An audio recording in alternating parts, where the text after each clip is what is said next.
Let's talk about the Ravens then. I cannot believe they keep getting away with this. I don't know what is happening, what shaman voodoo thing they've got going on there. To come away with Kyle Hamilton and Tyler Linderbaum in the first round is bonkers. But then to stack it with Ajabo, Jones, Falale, and Armour Davis, which you could, if you went into some draft boards right now, Dallas for some reason decided to share theirs in a press conference, a wild move from Jerry Yeah. Jones just to show his draft board. There will be people who will have had those guys in probably their top 6 of that position. I know people who love Armour Davis. They think he's really special compared to some of the more athlete-based corners in the game. Falale, obviously, no one else in the history of the game has that build, so someone would have loved that. They obviously fit that mold with Orlando Brown and that history there. Travis Jones, how much we talked about them with Jordan Davis of, he's the first down plug and then all the zone pressures they like to run. Well, he's the budget Jordan Davis, who might turn out with that first step pop to be better than Jordan Davis. It's just preposterous. I know. And, you've mentioned there, Hamilton, Linderbaum, Ajabo, Jones, Falale, Jalen Armour Davis, right? Of which is already like 3 home runs. But then you throw in Charlie Kolar of Iowa State, ridiculously productive tight end. Then you throw in Isaiah Likely, who's just going to give you something different in terms of, you go into a season with Kolar, Isaiah Likely, and also we got Mark Andrews. And then, you get a 6-round bonus ball of Tyler Beatty, a guy that you can just throw the ball out of the backfield to, just get mismatches with safeties on linebackers, those sorts of things. I mean, it's insane. It is insane. The Likely one is so special because the only place he could play in the NFL, or the only 2 probably, if he's going to play the same style, based on what we saw at Coastal Carolina, who, for listeners who don't stay up on Friday nights like me watching Coastal Carolina tape, they run the wonkiest offense in all of college football. It's a 2-back spread option system that is all kinds of fun. It's every scheme nerd's dream place right now. And Likely plays in the backfield as kind of like this move blocker who then gets the ball on the perimeter as kind of a runner, but they throw him the ball. It's really strange. He's not really a tight end. So when you think about that, it's like, well, he can only do the use check or Ricard thing if he's at his best. That would be the situation. Well, then the Ravens go and get him. It's the only place he can play in the league other than maybe San Francisco, unless someone embraces that style completely. And they got him. Yeah. How is this allowed? This is the commissioner should go up to the podium and say, no, it's not allowed. They cannot have Linderbaum and Hamilton. No. But you just look at, you look at a guy like Kolar, Campbell Award winner for the top scholar athlete in college football, absolute blue collar, sneaky athletic, excellent skill set. He's not the biggest, the fastest, the strongest, the most athletic. He's just consistent. He's versatile. You can line him up in line. You can flex him out. I just think he's a really good player. And, in terms of the value, 4th round, off the back of Jones, Ajabo, Linderbaum, Hamilton, Armour Davis, everybody else is just, it's frankly sickening. I mean, did they take Stout was the first punter? Am I remembering that correctly? Did he go first or second? They went back to back, didn't they? There was a run on punters, a magical run on punters at the start of day 3. He was the first guy to go. So they even took their favorite punter. They said, bleep it. Let's take him first. We'll get Batty later on. Just not fair. Not fair. Just crazy. The other thing they did, obviously, they traded away Hollywood Brown, which has kicked off this thing of, Lamar Jackson still has not signed his contract. Lamar Jackson, I'm sure listeners are aware, is representing himself, does not have an agent. Lamar Jackson is now walking into a world where, they started these negotiations 2.5 years ago. They've never been close on price. I think it's $45 million a year he was looking for, which is a lot of money. And it's a play style where you say to yourself, I love Lamar. I think he can play from the pocket comfortably. I'm not one of those weirdos who thinks he can't play from the pocket. But the legs is a major asset. How much do you want to pay? How much do you want to guarantee? He probably now, having watched Deshaun Watson, is like, I want the whole thing guaranteed. Thank you very much. I'm as good as Deshaun Watson. I'm better than Deshaun Watson. I'm a league MVP. They haven't figured that out. They trade his best friend for a first-round pick, which was great value. We'll get into the Cardinals in a little bit, but Hollywood Brown, I don't think has been very good in the NFL. Everyone loves the electric speed, but for a first-round pick, happy days, and you get Hamilton and Linderbaum. As a team, as we just discussed, their team building could not be more impeccable, and yet they may have pissed off. This is the modern world of sports, right? They may have pissed off the most valuable guy in the building. They might have had one of the greatest drafts of all time, yet absolutely alienated league MVP. I find the Jackson situation absolutely fascinating. If I'm Lamar Jackson, part of me has got to be sitting there thinking, you know what, maybe I'll just ride out this year, because I know that in a year's time, if I become a free agent, then someone's going to pay me that money. And you look around at situations around the league at quarterbacks who maybe just, whether that's Carolina, whether that's Miami. Look at Miami. Miami's the big one. Miami could be huge. There's got to be a part of Lamar Jackson who's sitting there thinking, you know what, if Tua doesn't work out, Would I want to go and work in that offense with Mike McDaniel and all those weapons? I mean, hell yes, I would. You Commute know, from home, that's exactly, yeah. exactly. Around my family, all that sort of thing. I mean, that to me is And, the and I think that the WTF tweet was about, hey, me and Hollywood had a package idea we had. We were both going back to Miami next year. You've just screwed the package but also, over. I just look at the Miami roster. They've got a couple of Hollywoods who are actually better than Hollywood.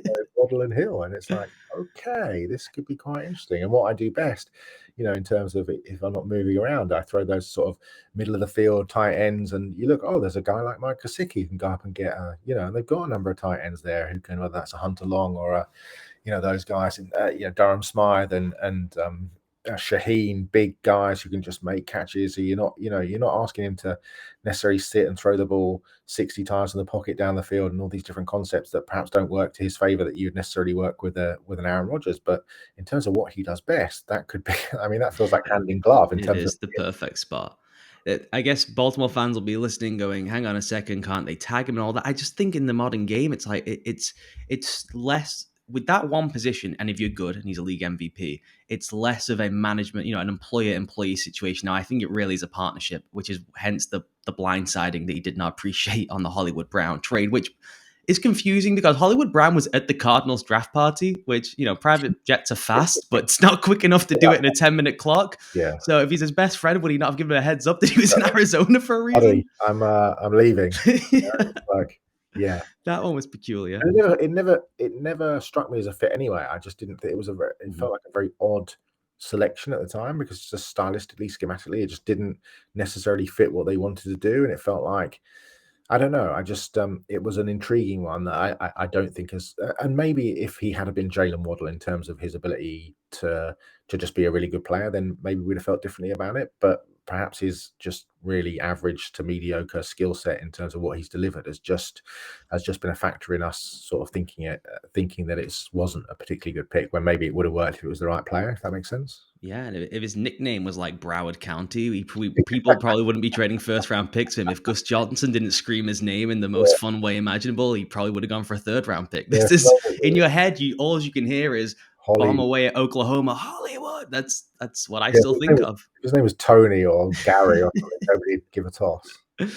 Uh, Lamar, just lastly on that, in terms of him playing out this year, which I think he's going to try and do, unless they put the perfect offer in front of him, because he can still force a trade the next offseason. It's the perfect guaranteed 4 years, whatever. And the discussion from him in the agent world is being, well, his plan is he wants to get back into free agency age 29, 30. So he only wants to do a 3-4 year contract because he understands his skill set and getting that final payday with that skill set, which I think kind of blurs the timeline for the Ravens a little bit. And that's something that they're a bit iffy on, is they want to do guarantee the 3 years, but have the 5 year deal done similar to Josh Allen.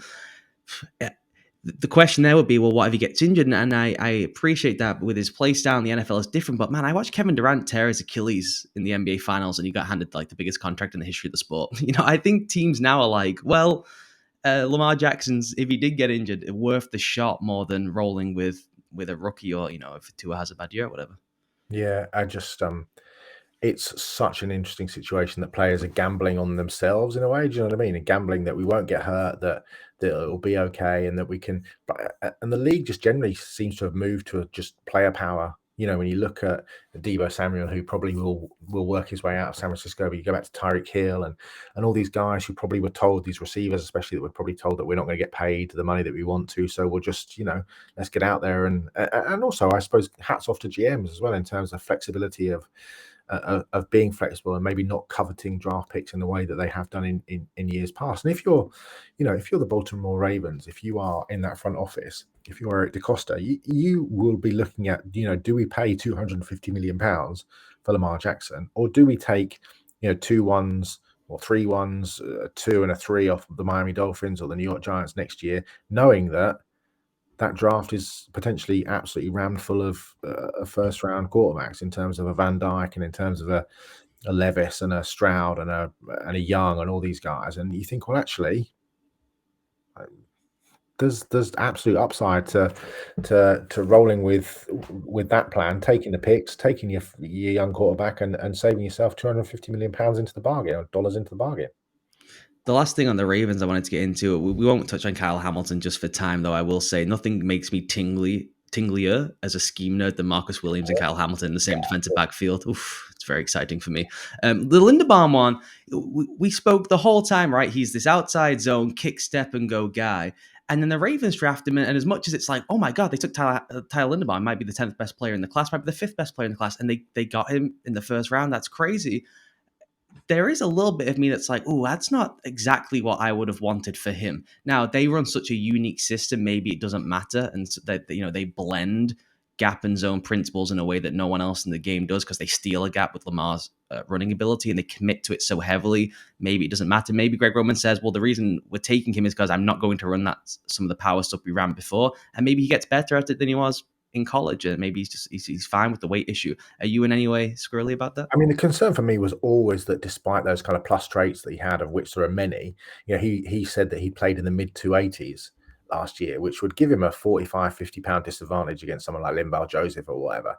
But do you know what I mean? I mean, yeah. And if you're holding the point as someone wraps around you, that's not going to work well. Now, maybe you can kick him out, but it's harder to kick the center. So to play him at guard, it's tough. But then you go back and look at their backs in terms of what they're able to do and the speed that they have. And, I know there's a lot about 40 guys coming back off ACL tears after that, ridiculous 3-day period they had last year. But, there's speed there for them to run more, just to subtly move to more of those zone concepts in terms of just doing what, because I think they've drafted one of the best centers to come out in 8-10 years. And I think since Frederick, I think. Yeah, whilst you wouldn't want to build, you'd never say let's build our team around a center. But actually, if your center can do what he can do, why wouldn't you start to move slightly towards some of those concepts? And especially when you look at some of the talent they've got at running back, who are that they're not just power guys. These are guys that can get to the edge. You can, one cut and go guys on the perimeter. So I think it'll be very interesting to see how they transform. I think it'll be subtle transformation of that offense. The thing that's always been tough for them is because their run scheme was so unique. We're into year 3 now. If we're going to diversify our passing game every year, they come out. We draft a new receiver. Don't worry, the passing game will change. It'll get better. That we'll run more of that New England pick and rub stuff. Because the box is so loaded with what they do, it's very hard to not have one receiver on one side of the field, one receiver on the other. You can't have motion then because we're too stacked on one side of the field, can't deploy too many resources to one way, and it becomes very static and stagnant. Well, maybe if they move more to this way, they can open up, they can stick an extra piece out. I think that it will have knock-on consequences if they decide to be more judicious with how they run Lamar. And maybe if you're paying someone $45 million a year guaranteed, you're like, look, let's maybe save that for high leverage situations in the postseason. But I don't know, maybe it robs them of his value. It will be fascinating to see. It's one of those things, right, where you take the unbelievable value of the draft and have to look at each other and go, well, how do we actually make all this But fit? look at the guy. I'm just looking at the roster now. You look at their top 4 backs. I mean, Gus Edwards ran a 4.52, and Gus the Bus 238 pounds. But then you look at Beatty, Dobbins, and Justice Hill ran a 4.39. Do you know what I mean? In terms of his ability just to get to the edge at 5'10", 200 pounds. And Dobbins he didn't run a 40, but Dobbins isn't slow. Do you know what I mean? And Beatty's just like lightning in a bottle in terms of he ran a 4.44. So at 5'8", 197. So I think it'll be fascinating to watch what they do and how they just slightly try and change that a little bit.